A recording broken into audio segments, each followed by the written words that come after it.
وملائكته يصلون على النبي يا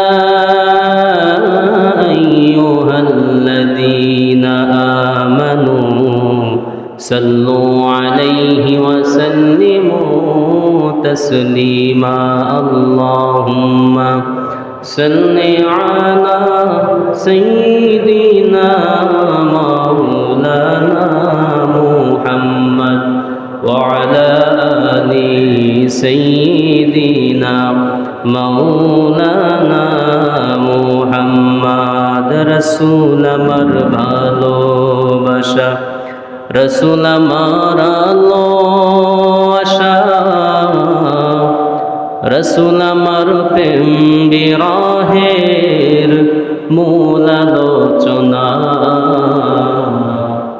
রসুল আমার কাজে কর্মে অনুপ্রেরণা আল্লাহুম্মা সাল্লি আলা সাইয়্যিদিনা মাওলানা মুহাম্মদ ওয়া আলা আলি সাইয়্যিদিনা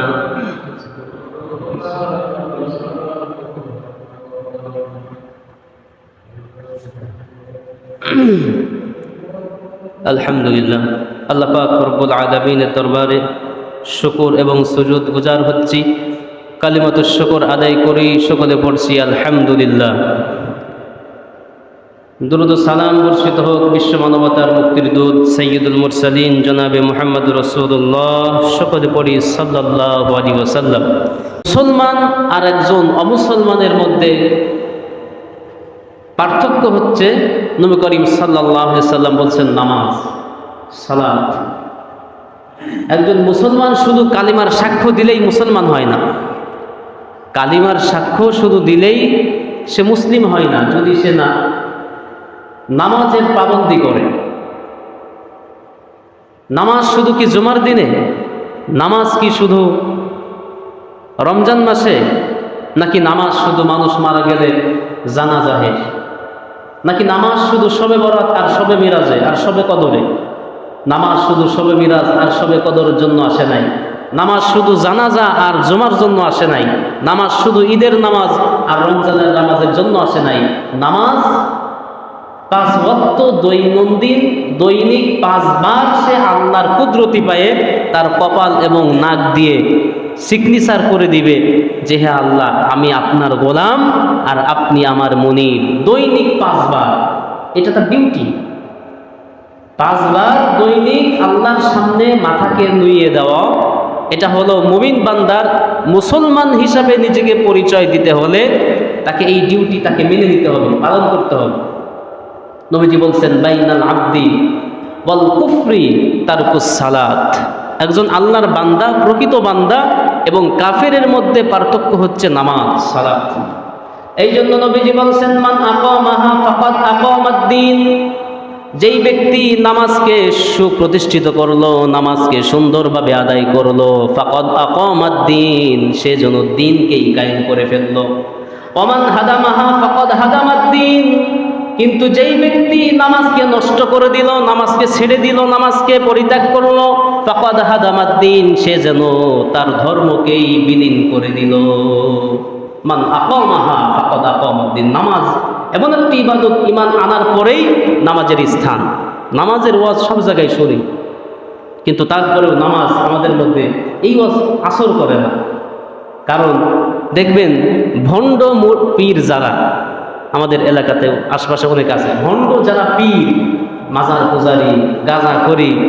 সব ভণ্ড পীরের আস্তানায় গিয়ে দেখবেন সবার আগে পীর সাহেব তার মুরিদকে যেই সবক দেয় সেটা হলো নামাজ পড়া যাবে না সরাসরি বলে না তবে ওই ভণ্ড পীর তারাও নামাজ পড়ে না ওই মাজারওয়ালা ভণ্ড জর্দারি পীর নিজেরাও নামাজ পড়ে না তার মুরিদদেরকেও নামাজের জন্য উদ্বুদ্ধ করে না কারণ শয়তান জানে আর ওই ভণ্ড পীরেরাও জানে যে মানুষ ভালো হওয়ার প্রথম পদক্ষেপ হলো নামাজ একজন মানুষ যদি সে নামাজি হয় তাহলে সে হয়তো ভালোর দিকে আস্তে আস্তে চলে যাবে। এই জন্য ওই ভণ্ড পীরেরা সবার আগে তারা কি বলে, নামাজ হলো দিলে দিলে, তারা দিলে দিলে আল্লাহর জিকির করে। দিলে দিলে নামাজ পড়ে, ধ্যানে খেয়ালে তারা নামাজ পড়ে। আমাদের মতো ওই যে ওযু করে মসজিদে গিয়ে দলবদ্ধভাবে জামাতে নামাজ পড়তে হবে, কে বলেছে এটা করতে হবে? নামাজ হচ্ছে দিলে দিলে। তাদের মুরিদদেরকে শেখায় নামাজ পড়বে দিলে দিলে, ধ্যান করে বসে এক ধ্যানে এক খেয়ালে তোমার পীরকে, তোমার মুর্শিদকে, তোমার বাবাকে স্মরণ করবে, এভাবে নামাজ আদায় করবে। কারণ ওরা জানে যে নামাজি যদি একজন মানুষ হয়ে যায়, তাহলে একজন অপবিত্র আত্মা যখন নামাজি হবে সে তখন পবিত্র হতে থাকবে, সে তখন ভালোর দিকে চলে যাবে। এই জন্য সবার আগে এদের আক্রোশ হলো নামাজের প্রতি। এই ভণ্ড পীরদের যে আক্রোশটা, এটা হলো সবার আগে নামাজের প্রতি। কারণ নামাজি হলেই সে আস্তে আস্তে ভালোর দিকে অগ্রসর হবে। এই জন্য আল্লাহ রাব্বুল আলামিন বলছেন, উতলু মা উহিয়া ইলাইকা মিনাল কিতাবি ওয়া আকিমিস সালাহ। 21 নম্বর পারায় রব্বুল আলামিন বলছেন, উতলু মা উহিয়া ইলাইকা মিনাল কিতাব। হে রাসূল, আপনার কাছে যেই কিতাবটি অবতীর্ণ হয়েছে, আপনার নিকট যে ওহী অবতীর্ণ হলো, কিতাব অবতীর্ণ হয়েছে, এই কিতাব আপনি পাঠ করে আপনার উম্মতদেরকে শুনিয়ে দিন। কি শোনাবেন? আল্লাহ বলছেন, ওয়া আকিমিস সালাত। এই কিতাবের মধ্যে বর্ণিত হয়েছে নামাজকে প্রতিষ্ঠিত করো। এক দুই জায়গা নয়, 82 জায়গায়, 82টা জায়গায় আল্লাহ পাক নামাজের কথা বললেন। এই কথাগুলি উম্মতদেরকে আপনি পাঠ করে শোনান, পড়ে শোনান। কেননা নামাজ এমন একটি ইবাদত, নামাজ এমন একটি ইবাদত, এই নামাজ আদায় করলে পরে ওয়াকিমিস সালাহ ইন্নাস সালাতা তানহা আনিল ফাহশাই ওয়াল মুনকার। নামাজ এমন একটি ইবাদত, এই নামাজ যখন মানুষ নিয়মিত নিয়মতান্ত্রিকভাবে প্রতিটি পদক্ষেপকে অনুসরণ করে সে যখন নামাজ আদায় করবে, সে তখন পাপ কাজ তার দ্বারা হবে না। এই জন্য ভণ্ডপীরদের আক্রোশ কিন্তু যে বলছি যে নামাজের প্রতি। কারণ নামাজ যদি কোনো ব্যক্তি নিয়মতান্ত্রিকভাবে নামাজি হয়, তাহলে এর দ্বারা অসৎ কাজ হওয়া অসম্ভব। এই জন্যই মূলত এরা নামাজ থেকে তার মুরিদদেরকে বাধা দেয় যে ওইভাবে নামাজ পড়ার দরকার নাই, নামাজ পড়বে দিলে দিলে। আমরাও তো দিলে দিলে নামাজ পড়ি। এই জন্যই নবীজি বললেন, মান আকামাহা ফাকাদ আকামাদ-দ্বীন। যেই মুসলমান নামাজের পাবন্দি করলো, সঠিকভাবে নামাজ আদায় করলো, ফাকাদ আকামাদ-দ্বীন, সে যেন তার দ্বীনকেই প্রতিষ্ঠিত করলো। আমরা দ্বীন প্রতিষ্ঠিত করতে চাই, দ্বীনের জন্য জিহাদ করব, দ্বীনের জন্য টাকা দিব, পয়সা দিব, সময় দিব, শক্তি দিব, দলমত জনমত গড়ে তুলব, জনশক্তি গড়ে তুলব, দ্বীন প্রতিষ্ঠিত করব, কিন্তু নামাজ প্রতিষ্ঠিত করতে চাই না। আমার ভাই, আমাদের বোঝার অনেক কিছু ভুল আছে। আপনার দ্বীন প্রতিষ্ঠিত করার আগে আপনার নামাজকে প্রতিষ্ঠিত করতে হবে। এখন বলবেন নামাজ প্রতিষ্ঠিত করব কিভাবে? যদি দ্বীন প্রতিষ্ঠিত না হয়, নামাজ কিভাবে প্রতিষ্ঠিত করব? নামাজ প্রতিষ্ঠিত অর্থই শুধু নামাজ রাষ্ট্রীয়ভাবে প্রতিষ্ঠিত নয়। আগে আপনার ব্যক্তি জীবনে নামাজ প্রতিষ্ঠিত করেন, আগে আপনার ব্যক্তি জীবনে নামাজ প্রতিষ্ঠিত করেন। আপনি যদি সুদ, ঘুষ, উস্কস ইত্যাদি থেকে বাঁচতে চান, তাহলে এটা রাষ্ট্রীয় ব্যাপার স্যাপার আছে। আপনি ঘুষ থেকে, সুদ থেকে আপনি বাঁচতে চান, তাহলে আপনাকে রাষ্ট্রীয় সংস্কার দরকার। কিন্তু নামাজি হতে গেলে রাষ্ট্রীয় সংস্কার দরকার আছে? দরকার নেই। নামাজি হতে হলে আপনার ভেতরটাকে সংস্কার করতে হবে, আপনার অন্তর। ইদা সলহাল জাসাদু কুল্লু। নবীজি বলছেন, আলা শুনে রাখো, প্রতিটি বনি আদমের অন্তরের মধ্যে একটা গোশতের টুকরা আছে, একটি গোশতের টুকরা আছে, সেটা আলা ওয়াহুয়াল ওয়াহিয়াল কলব, সেটা হলো কলব, অন্তর। ইদা সলহাত সলহাল জাসাদু কুল্লুহু। কোনো মানুষের হৃদয়টা, অন্তরটা যখন পরিষ্কার পরিচ্ছন্ন হয়ে যায়, সলহাল জাসাদু কুল্লুহু, তখন তার গোটা দেহটাই সুস্থ হয়ে যায়। আর ওয়াইদা ফাসাদাল জাসাদু কুল্লুহু, যদি কোনো মানুষের হৃদয়টা পচে যায়, নষ্ট হয়ে যায়, তখন তার সমস্ত দেহটাই নষ্ট হয়ে যায়। তো তাহলে নামাজকে প্রতিষ্ঠিত করতে গেলে আপনার রাষ্ট্র ক্ষমতা দরকার নাই। নামাজ আগে নিজের দিন কায়েম করে করবেন, আগে নামাজকে কায়েম করেন। অনেকেই দিনের আন্দোলন করতে চান, ইসলামী আন্দোলন করতে চান, ইসলামী আন্দোলনের কর্মী হিসাবে নিজেকে পরিচয় দিতে চান, ভালো লাগে। কিন্তু নামাজ, 5 ওয়াক্ত নামাজের পাবন্দি তাদের দ্বারা, অনেকের দ্বারা হয় না। এটা তো কাম্য নয়। আগে নামাজ, জিহাদের ময়দানেও নামাজ। আপনি ব্যবসার ওসিলা দিবেন, ব্যবসার ফাঁকে নামাজ পড়ার সময় হয় না, খাওয়ার সময় তো ঠিকই হয়। অনেকে বলে, হুজুর দোয়া করেন, নামাজ পড়বো ইনশাআল্লাহ। দোয়া করেন, দোয়া করে কোনোদিন নামাজি বানানো যায় না। ওই দুপুরবেলা তো গোশত দিয়ে খাবার খাবেন, একবারও তো দোয়া চাইলেন না, হুজুর দোয়া করেন, বাড়ি গিয়ে গোশত দিয়ে ভাত খাবো। দুপুরবেলা খাওয়ার আগে তো দোয়া চান না, রাতের বেলায় খাওয়ার আগে দোয়া চাইলেন না। 5,000 টাকা 10,000 টাকা দিয়ে শীতের মার্কেট করলেন, মার্কেট করার আগে হুজুরের কাছে দোয়া চাইলেন না, হুজুর দোয়া করেন 10,000 টাকা নিয়ে যাচ্ছি মার্কেট করব। মার্কেট করার আগে দোয়া চাইলেন না, খাবার খাওয়ার আগে দোয়া চাইলেন না, নামাজের আগে দোয়া চান, হুজুর দোয়া করেন ইনশাআল্লাহ দোয়া করেন নামাজি হব। এটা কিরকম রে ভাই? এটা কি আল্লাহর সঙ্গে তামাশা? আপনি সব করতেছেন, কোনো সময় দোয়া লাগে না, আর নামাজের দাওয়াত দিলে আপনার দোয়া লাগে তখন হুজুরের, যে হুজুর দোয়া করেন ইনশাআল্লাহ আস্তে আস্তে নামাজ পড়বেন। এটা হলো পায়টা, এটা আল্লাহকে ধোঁকা দেওয়া, মানে মৌলবীকে ধোঁকা দেওয়া। ইমাম সাহেবটা বলে তো বোঝাইতে হবে, বারবার বলে, দেখা হলেই বলে, একটা দিয়ে তো বোঝাইতে হবে, তো এইটা বলে হুজুর দোয়া করেন ইনশাআল্লাহ আস্তে আস্তে করবো। তো অন্য সময় দোয়া লাগে না, নামাজের কথা বলে দোয়া লাগে। তো এই জন্য সর্বপ্রথম নামাজকে প্রতিষ্ঠিত করা। নামাজ প্রতিষ্ঠিত মানে ইসলাম প্রতিষ্ঠিত নয়, মানে দিনকে রাষ্ট্রীয়ভাবে প্রতিষ্ঠিত নয়। নামাজ প্রতিষ্ঠিত মানে নিজের অন্তরের মধ্যে নামাজকে এমনভাবে জায়গা দিতে হবে যে এখানে যখনই নবীজি সাল্লাল্লাহু আলাইহি সাল্লাম, অন্য একটি হাদিস চলে আসলো যে কিয়ামতের ময়দানে যখন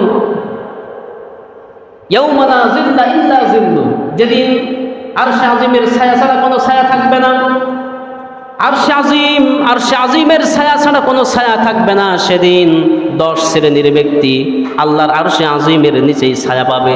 এই 10 শ্রেণীর ব্যক্তিদের মধ্যে এক শ্রেণীর কথা বলা হয়েছে, তারা হচ্ছে ওরা যারা নামাজের জন্য ছটফট করে মসজিদে যাওয়ার জন্য ফজরের নামাজ পড়ার পরে এসে চিন্তা করে কখন জোহরের নামাজের সময় হবে, কোথায় জানি জোহরের নামাজের রক্ত হবে, কোথায় জানি জোহরের নামাজটা পড়তে পারবো।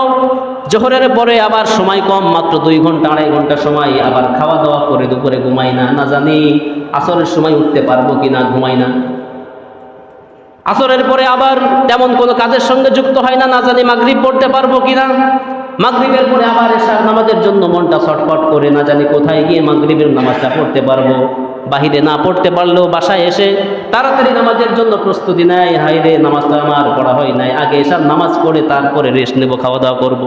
এক কথা, এক নামাজ থেকে আরেক নামাজের জন্য যার হৃদয়টা ছটফট করে, জোহর পড়ে ভাল লাগে না, আসর না জানি কোথায় হবে, আসরটা পড়তে পারলে আবার মাগরিবের জন্য অপেক্ষা করে, মাগরিব হলে আবার এশার জন্য ছটফট করে, না জানি ওযু আছে কিনা, না জানি কোথাও গেলে বাহিরে গেলে পড়তে পারবো কিনা, ইত্যাদি ইত্যাদি।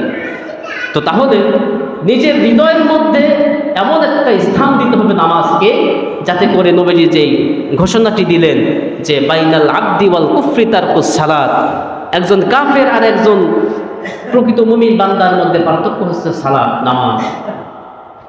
তো সেই প্রকৃত বান্দা নিজেকে পরিচয় দিতে গেলে অবশ্যই আপনাকে নামাজের পাবন্দী হতে হবে। নামাজ, যে ব্যক্তি নামাজকে প্রতিষ্ঠিত করবে সে দিনকেই প্রতিষ্ঠিত করলো, আর যে নামাজকে নষ্ট করলো সেই ব্যক্তি তার দিনকে, তার ধর্মকেই বিসর্জন দিয়ে দিল। মান আকামাহা ফাকাদ আকামাদ-দ্বীন ওয়া মান হাদামাহা ফাকাদ হাদামাদ-দ্বীন। নামাজকে যে নষ্ট করলো সে তার ধর্মকেই নষ্ট করে দিল। নামাজ নষ্ট করার আরেকটি অর্থ আছে, একটা হলো সে নামাজই পড়ে না, শুধু রমজান মাসে শুধু ঈদের দিন, শুধু জুমার দিন, শুধু জানাজার নামাজ। আরেকটি হলো নামাজ আদায় করে কিন্তু নামাজের তাদিলে আরকান, নামাজের আহকাম, আরকান এবং আহকাম এগুলির দিকে সে ভ্রুক্ষেপ করে না, আসে গতানুগতিক ওই ইমামের পিছনে 2-4 রাকাত নামাজ পড়ে আবার চলে যায়। কিন্তু নামাজের মধ্যে যে বিশেষ কিছু নিয়ম কানুন রয়েছে, আহকাম রয়েছে, আরকান রয়েছে, ফরজ ওয়াজিব রয়েছে, সে বিষয়গুলি সে ভ্রুক্ষেপ করে না, খেয়াল করে না, শেখেও না, মানে জানেও না, আবার জানার কোনো ইচ্ছাও সে করে না। তো এরকম, এটাও হচ্ছে নামাজকে ধ্বংস করার শামিল। যদি কেউ এভাবে নামাজ আদায় করে তার নামাজ তো হবেই না, তার হুকুমও যে ব্যক্তি নামাজ একেবারেই পড়ে না তার মতোই। তো এই জন্য আসুন নামাজের কিছু মাসলা মাসাইল আমাদের জানা দরকার আছে না নাই। নামাজ দেখেন, আমরা এক কাজ করি, আমরা কি করি, একটা ভুল করি। নামাজ যখন শুরু হয় দেখা যাচ্ছে একজন মুসল্লি, সে নামাজ ইমাম শুরু হয়ে গেছে, 1 রাকাত বা 2 রাকাত হয়ে গেছে, এমন সময় নামাজে মুসল্লি মসজিদে আসছে। কি করলেন উনি আসার পরে দেখছে যে ইমাম সাহেব এখন সেজদায়, এখন পিছনে বেচারা দাঁড়িয়ে আছে, সেজদা থেকে উঠবে, এরপরে হয়তো ইমামের সঙ্গে হাত বেঁধে সে নামাজ শুরু করবে। কিন্তু না, এটা হচ্ছে ভুল। নামাজে যখনই আসবেন নবীজি সাল্লাল্লাহু আলাইহি সাল্লাম বলছেন যে ইদা আতাল মসজিদ, যখন তুমি নামাজের জন্য মসজিদে আসলে, এসে দেখলে যে ইমাম সাহেব রুকুতে আছে অথবা সেজদায় আছে, ফাসনা, তখন তুমি সেটাই করো যেটা ইমাম করতেছে। ইমাম যে অবস্থায় আছে, যদি রুকুতে থাকে তুমি এসে রুকুতে শামিল হও, যদি সেজদায় থাকে তুমি এসে সেজদায় শামিল হও, যদি ইমাম সাহেব তাশাহুদে বৈঠকে থাকে তুমি সেখানে এসেই বৈঠকে শামিল হও। কিন্তু তাই বলে ওই পিছনে দাঁড়িয়ে থেকে এদিক ওদিক তাকায়, অনেকে আবার শব্দ করে, কথা বলে, এদিকে আরেকজনকে ডাক দেয়। নামাজ শুরু হয়ে যাওয়ার পরে আর কোনো ডাকাডাকি, কোনো ধরনের শব্দ, মোবাইলের শব্দ, চাবির রিং, অনেকে চাবি রিং মানে চাবি থাকে, এই চাবিটা নিচেই ধাপ করে ফেলাই দেয়। না, এটা করবেন না। আপনি যে চাবির শব্দটা, 5টা 7টা চাবি একসঙ্গে যখন পড়ে ঝনাত করে শব্দ হয়, ঠিক না, তখন কিন্তু অন্য আপনার পাশে যে নামাজ পড়তেছে, এমনকি ইমাম সাহেব পর্যন্ত শব্দ পৌঁছে যায়, তখন অন্যদিকে খেয়াল যায়, না জানি কে আসলো, কে কিসের শব্দ করলো, এরকম একটা অবস্থার সম্মুখীন হয়। আপনি আরেকজনকে ডাক দিলেন, নামাজ শুরু হয়ে যাওয়ার পরে আর কোনো ডাকাডাকি নেই, মানে আওয়াজ করে ডাকতে পারবেন না, তাকে ইশারা ইঙ্গিতে বলতে পারেন, কিন্তু আওয়াজ করে চেয়ারের শব্দ করা, টেবিলের শব্দ করা, চাবির রিংয়ের শব্দ করা, আরেকজনকে ডাকাডাকি করা, এগুলি সম্পূর্ণ হারাম, নিষিদ্ধ। এই কাজটা কেউ করবেন না।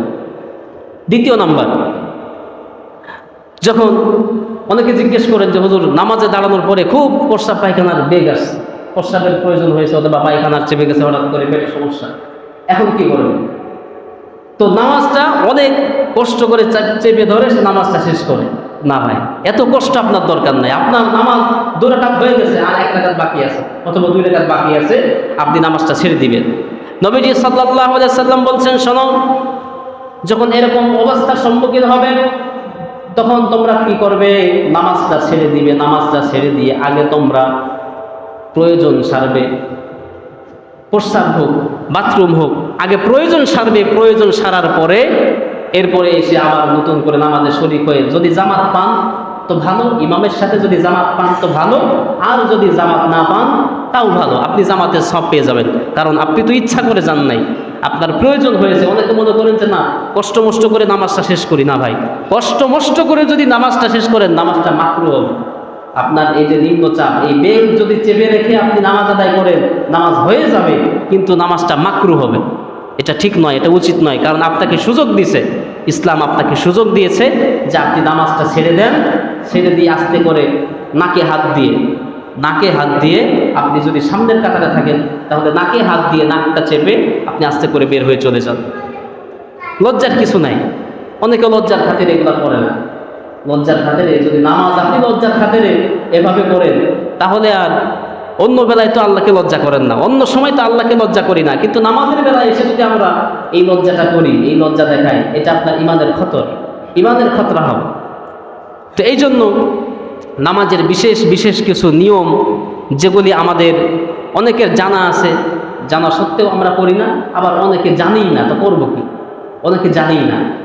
আরেকটি বিষয় বলতে হয়, সেটা হলো ফজরের নামাজে আমরা যারা আসি, ফজরের নামাজে অনেক সময় দেখা যায় যে সুন্নত পড়ার সময় নাই, সুন্নাত পায় না, এসে দেখে যে জামাত শুরু হয়ে গেছে, 1 রাকাত হয়েও গেছে। এরকম পরিস্থিতি যখন হয়, তখন দেখা যায় যে এই বেচারা সালাম ফেরানোর পরেই আবার পিছনে গিয়ে সুন্নাত পড়ি। এটা যদিও মাসালাগত বিষয়, এটা কথা আছে, কিন্তু সঠিক সিদ্ধান্ত হলো, সঠিক মাসআলা হলো, ইমাম আবু হানিফা রহমতুল্লাহ আলাই উনি যে মাসআলাটি দিয়েছেন হাদিস দিয়ে, সেটি আপনি ফজরের নামাজ সালাম ফেরানোর পরেই আপনি যদি ফরজ পড়ে ফেলেন, তাহলে সুন্নত আপনি আর পড়তে পারবেন না, তৎক্ষণাৎ আপনি আর সুন্নত পড়তে পারবেন না। দেখেন, নবী করিম সাল্লাল্লাহু আলাইহি সাল্লাম হাদিসের মধ্যে বলছেন যে মাল্লাম ইউসাল্লি রাকাআতিন ফজরি, যদি কোনো মুসল্লি ফজরের নামাজের 2 রাকাত সুন্নাত পড়তে না পারেন, সময় পান নাই, পড়তে পারলেন না, তাহলে উনি কি করবেন? যে বাদা তাতলুইশ শামস সাল্লা বাদা তাতলুইশ শামস, সূর্য যখন উদিত হবে, সূর্য ওঠার পরে সে এই 2 রাকাত সুন্নাত পড়ে নেবে। কিন্তু আমরা কি করি?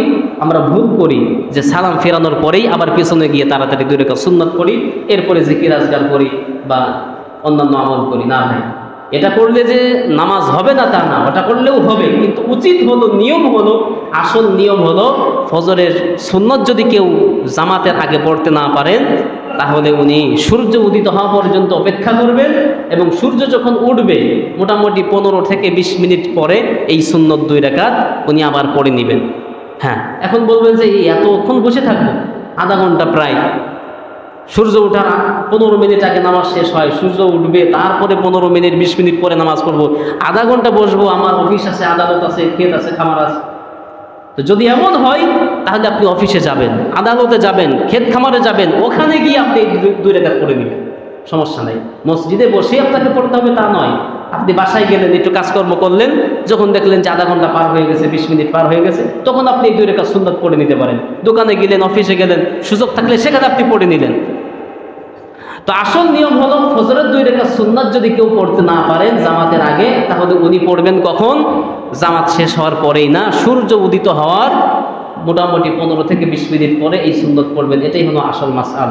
ইমাম আবু হানিফা রাহমাতুল্লাহ আলাইহি এই মাসালার উপরেই ফতোয়া দিয়েছে।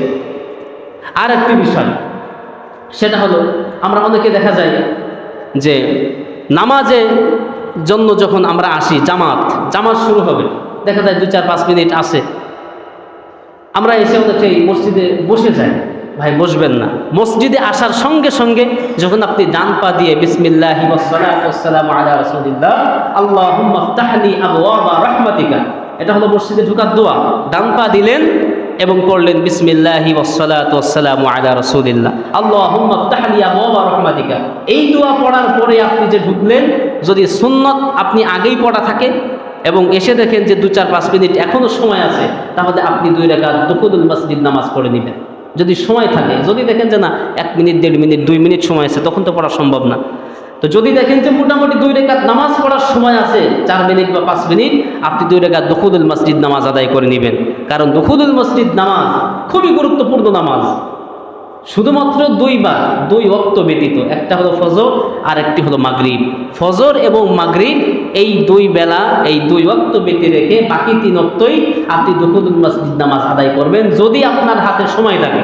আর একটি বিষয়, সেটি হলো জোহর এবং আসরের ক্ষেত্রে, বিশেষত জোহরের ক্ষেত্রেই হয়। আমরা দেখি যে 5 মিনিট সময় আছে বা 4 মিনিট, এখন জোহরের 4 রাকাত নামাজ পড়ার সময় আর নাই, যদি পড়তে যাই 1 রাকাত ফরজই মিস করব। এরকমটা যখন হবে, তখন নবীজি সাল্লাল্লাহু আলাইহি সাল্লাম বলছেন যে তখন তোমরা 4 রাকাত নয় 2 রাকাত পড়বে। এটা কিন্তু অনেক সময় দেখবেন হবে যে 4 মিনিট বা 5 মিনিট সময় আছে, এখন 4 মিনিটে তো 4 রাকাত পড়া সম্ভব না। ন্যূনতম 6 মিনিট আপনার লাগবে। 4 রাকাত নামাজ পড়তে 6 মিনিট সময় আপনাকে দিতে হবে। তো দেখলেন যে 3 মিনিট বা 4 মিনিট সময় আছে, এখন কি করবেন? জোহরের সুন্নাত কি একেবারে ছেড়ে দিবেন? না, একেবারে ছেড়ে দিবেন না। 2 রাকাত হলেও আপনি জোহরের সুন্নাত পড়লেন, তাহলে 2 রাকাত পড়লেন, বাকি রইল কয় রাকাত? 2 রাকাত বাকি রইল। এই 2 রাকাত ছুটে যাওয়া 2 রাকাত, আপনি ফরজটা শেষ হলো 4 রাকাত, এরপরে সিরিয়ালে যে 2 রাকাত সুন্নত আছে সেই সুন্নাত পড়ার পরে এই যে ছুটে যাওয়া 2 রাকাত আপনি লাস্টে পড়ে নিলেন। কিন্তু একেবারে রেখে দিলেন 5-4 মিনিট আছে আর সময় নাই, বসে থাকি না, এটা করবেন, এটা বোকামো। আপনি তখন 2 রাকাত পড়লেন, 2 রাকাত রেখে দিলেন, ফরজ শেষ হলো, সুন্নাত 2 রাকাত শেষ হলো, এরপরে গিয়ে ছুটে যাওয়া 2 রাকাত সুন্নাত আপনি আদায় করে দিলেন। এটা হলো নিয়ম, এটা হলো আসল নিয়ম। এই নিয়মে আপনাকে পড়তে হবে। না জানা থাকলে আরও অনেক কিছু আছে, সেগুলি জেনে নেবেন। আর একটি বিষয় বলতে হয়, সেটি হলো যে অনেক সময় দেখা যায় যে শুধু এখানে নয়, সব জায়গায় আমাদের একটাই অবস্থা, নামাজের জন্য অপেক্ষা করা, জামাতের জন্য অপেক্ষা করা, কেমন যেন সে ব্যক্তি নামাজের মধ্যেই আছে। হাদিসে বলা হচ্ছে, যদি আপনি নামাজের জন্য অপেক্ষা করতেছেন, এই অপেক্ষাটা 2 মিনিট 3 মিনিট 5 মিনিট ধরে অপেক্ষা করতেছেন, তো এই 5 মিনিট আপনি মনে করলেন যে আমি তো বসেই আছি। কিন্তু নবী কি বলছেন? নবীজি বলছেন যে না, শুধু বসেই নাই, যে ব্যক্তি জামাতের জন্য অপেক্ষা করতেছে 2 মিনিট 5 মিনিট 10 মিনিট যে অপেক্ষা করলো, ওই 2 4 5 10 মিনিট সে নামাজের মধ্যেই অপেক্ষা করলো। সুবহানাল্লাহ, সেজন্য নামাজই পড়তেছে। আপনি মনে করলেন আমি তো 3 মিনিট এমনিই বসে আছি, ইমাম সাহেব কই আসতেছে না, কি হলো কি দেখি না, ওই 3 মিনিট যে আপনি ঘড়ি দেখতেছেন, ওই 3 মিনিট আপনার নামাজের সওয়াব হচ্ছে। সুবহানাল্লাহ। কিন্তু আমরা কি করি?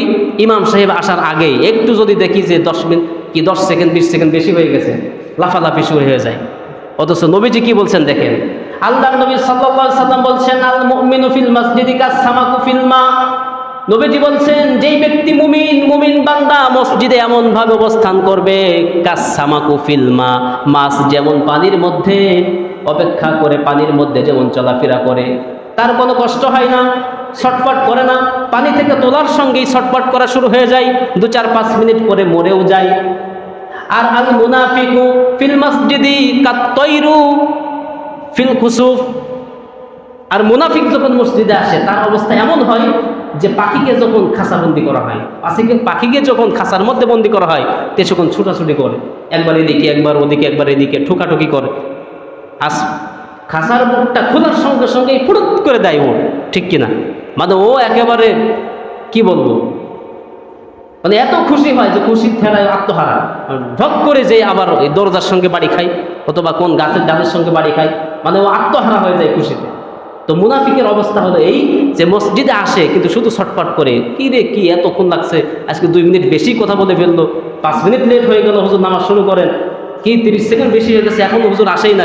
এই অভ্যাস আমাদের আছে না নাই? শুধু এখানে না, সব জায়গায় এই অভ্যাস আমাদের সব জায়গায় আছে। কিন্তু আসল কথা দেখেন, একদিন এশান নামাজে নবীজি সাল্লাল্লাহু আলাইহি সাল্লাম, এশান নামাজে উনি বেঁচে আছেন, এশান নামাজে উনি ঘুমিয়ে পড়ছেন, নবী সাল্লাল্লাহু আলাইহি সাল্লাম ঘুমিয়ে পড়ছেন। এদিকে এশান নামাজে মুসল্লিরা, সাহাবীরা, আবু বকর, ওমর, আলী, সব বড় বড় সাহাবীরা অপেক্ষা করতেছে, অনেক রাত হয়ে গেছে। মহিলারাও নামাজে আসছে, বাচ্চারা কান্নাকাটি করা শুরু করে দিয়েছে, বাচ্চারা কান্নাকাটি করতেছে। তখন তো মহিলারা জামাতে নামাজে আসতেন। তো এমন অবস্থা, তো কি নবীজি সাল্লাল্লাহু আলাইহি সাল্লাম বের হচ্ছেন না কেন? এরপরে হযরত বেলালকে পাঠালেন যে বেলাল দেখো তো। তখন নবীজি বললেন, দেখো আমি তো ঘুমিয়েছিলাম, আমি বুঝতে পারি নাই। তো তাহলে কত সময় ধরে অপেক্ষা করতেছিলেন সাহাবীরা, আর আমাদের সামান্য 10 সেকেন্ড 20 সেকেন্ড 1 মিনিট ওভার হলেই মাথায় আগুন। না, এটা হলো মুনাফিকের আলামত। যতই আপনি নামাজি হন, হাজি হন, গাজী হন, এটা মুনাফিকের আলামত। যদি মসজিদের মধ্যে আপনি ছটফট করেন, 2-4-5 মিনিট বেশি হয়েছে তো কি হয়েছে, নামাজটা যদি একটু দীর্ঘ হয়, ইমাম সাহেব যদি 5 লাইনের জায়গায় 10 লাইনের একটা কেরাত ধরেন, অনেকে বিভিন্ন ধরনের সংকেত পাঠায় যে ইমাম সাহেব পড়েনটা কি, আমার তো শেষ, আপনি কোন মুকামে আছেন, কোন আসমানে আছেন, আমি তো বসে আছি। আপনি তো বসে থাকবেনই, আপনি কি বোঝেন? মদ মোট 11 প্রকার। এই মদের একটা প্রকার যদি আপনাকে ধরি, কাপড় চোপড় নষ্ট হয়ে যাবে। নুন সাকিন মিম সাকিনের কয়েকটা কায়দা আছে, একটা যদি ধরা হয় আপনার দুনিয়া গায়েব হয়ে যাবে। তা আপনি কি বোঝেন যে ইমাম সাহেবকে আপনি সংকেত দিলেন, একটা কাশি মারলেন, যে আপনি কোন মুকামে, আমি তো বসে আছি। না, এইরকম করবেন না। এরকমটা যদি আপনার হয়, ইমাম সাহেবকে সতর্ক করার জন্য কাশি দিলেন, হাসি দিলেন, এটা যদি হয় তাহলে আপনার নামাজ নয়। এই নামাজ তো ওই উবাই ইবনে খলফ পড়েছে, সে একেবারে নবীজি যেখানে দাঁড়ালেন পেছনে পেছনে, সোজাসুজি পেছনে দাঁড়াইলেন উবাই ইবনে খলফ, সে ছিল মুনাফিকের নেতা। তো তার নামাজে তো কাজ হয় নাই, কারণ তার মনের ভিতরেই ছিল এই খুঁতখুঁতনি, কিভাবে নবীর ভুল ধরবেন, কিভাবে নবীর বদনাম রটাবেন, ইত্যাদি ইত্যাদি। তো আসল কথা হলো যে আল মুমিনু ফিল মসজিদি কাসামাকু ফিল মাই, কত সুন্দর কথা, যে মুমিন বান্দা মসজিদে এমন শান্ত হয়ে থাকে, কই হই হুল্লা নাই, জোরে আওয়াজ নাই, কথা নাই, চিল্লা চিল্লি নাই, ছটফট নাই, যেমন মাছ পানিতে থাকে। আর আল মুনাফিকু ফিল মসজিদ, মুনাফিক যে ব্যক্তি সে মসজিদে এমনভাবে থাকে কাত্তুয়ুরু ফিল খাসাফ, যেমন পাখি খাঁচার মধ্যে বন্দি থাকে। তো এই জন্য প্রিয় উপস্থিতি, আমাদের এই বিষয়গুলি জানা অত্যন্ত জরুরি। আরেকটি বিষয় বলতে হয়, সেটি হলো মসজিদে যখন জামাতের জন্য বিশেষত জুমার দিনে আসা হয়, অনেকে দেখবেন যে পেছন থেকে আসে লাস্টে, কিন্তু এসে বসে সবার আগে। এই ঘাড় ডিঙ্গায় ডিঙ্গায় আসা, এটাই হাদিসের মধ্যে কঠোরভাবে নিষেধ করা হয়েছে। আমাদের এখানে হয় না, অনেক জায়গায় দেখা যায় সভাপতি সাহেব, সেক্রেটারি সাহেব, কেশিয়ার সাহেবের জন্য সুন্দর করে সামনে জায়নামাজ বিছানো থাকে। আমাদের এখানে তো আলহামদুলিল্লাহ এই বিষয়গুলি নাই, এসে ধরে দেখতেছি যেগুলো নাই, আগেও দেখি। এখানে আলহামদুলিল্লাহ অনেক ভালো, কিন্তু অনেক জায়গায় যে সুন্দর সুন্দর জায়নামাজ, ইমামের জায়নামাজ দিয়ে গন্ডগোল হয়, কিন্তু সভাপতি সাহেবের জন্য যে জায়নামাজ ওটা বিদেশ থেকে আনা, সেক্রেটারির জন্য, কেশিয়ারের জন্য যে জায়নামাজ সেগুলো বিদেশি জায়নামাজ, আর ইমামের জায়নামাজে কি হয়, গন্ধ বের হয়। অনেক জায়গায় এমন আছে, তারা আসবে লাস্টে খুতবার আগ দিয়ে, এসে সামনে এসে বসবে এইরকম ডিঙ্গাই ডিঙ্গাই। এগুলিকে নবীজি বলছেন ওকে ধরো, ধরে আসার মার, ওই জন্য সামনে না আসতে পারে। একদিন এভাবে খুতবা হচ্ছে, খুতবা চলাকালীন সময় একজন ব্যক্তি ঘাড় ডিঙ্গায় ডিঙ্গায় আসতেছে, নবীজি বললেন ইজলিস, বসো মিয়া, ফাকাদ আযাইতা ওয়া আনাইতা, তুমি আসছো দেরি করে, আবার মানুষকে কষ্ট দিচ্ছ, বসো। সেখানে তিনি বসে পড়লেন। তো এভাবে আসবে পিছনে কিন্তু এসে বসবে সামনে, এটা উচিত নয়, এটা হাদিসের খেলাফ। যদি কেউ করে আপনারা তাকে সেখানে আটকাই দিবেন। দ্বিতীয় আরেকটি বিষয়, সেটা বলতেছি, নামাজ যখন শুরু করেছেন, আপনি হয়তো সুন্নাত পড়তেছেন বা ফরজ, যে কোনো নামাজ যদি আপনি শুরু করেন, আপনার সামনে দিকেও যাচ্ছে, তখন আপনি কি করবেন? নিয়ম হলো যে যদি ডান দিক থেকে আসে তাহলে আপনি, মানে ডান হাত না, আপনি বাম হাত দিয়ে তাকে এভাবে বাধা দিবেন। আমরা তো মনে করি যে নামাজ মানে যে হাত পা একেবারে বেঁধে ফেলা হয়েছে, আর কিছু করার নাই। না ভাই, আপনি হাতের কাজ করতে পারেন, নামাজ পড়তেছেন সুন্নত, কেউ সামনে দিয়ে যাচ্ছে, তখন আপনি তাকে এভাবে বাধা দিবেন, বাম হাত এভাবে দিয়ে দিলেন যে তুমি যেও না, আমি আছি। সে যদি না মানে আবার আপনি করলেন, আবার আসতেছে, আবার তাকে এভাবে বাধা দিলেন। যদি তৃতীয়বার সে আবারও সামনে দিয়ে যেতে চায়, নিয়ম মতো তাকে ধরে ধাক্কা দিয়ে ফেলাইবে, বিয়ে আমি নামাজে আছি। তো এরকম নামাজের বিভিন্ন নিয়ম কানুন আছে যেগুলি কিন্তু আমরা বুঝি না, আর না বুঝে নামাজ আমরা আদায় করি বলেই, না বুঝে পড়ি বলেই আমাদের এই নামাজ আমাদেরকে উপকার দেয় না। তো আসুন আল্লাহ রাব্বুল আলামিন আমাদের সকলকেই নামাজ যে আমরা পড়ি, এই নামাজের বিধিবিধান নিয়মকানুন জানার, বোঝার এবং সেই অনুযায়ী অন্তত নামাজটা, অন্য কিছু তো করিই না, অন্তত নামাজটার জন্য আমরা ভালোভাবে আদায় করতে পারি। আল্লাহ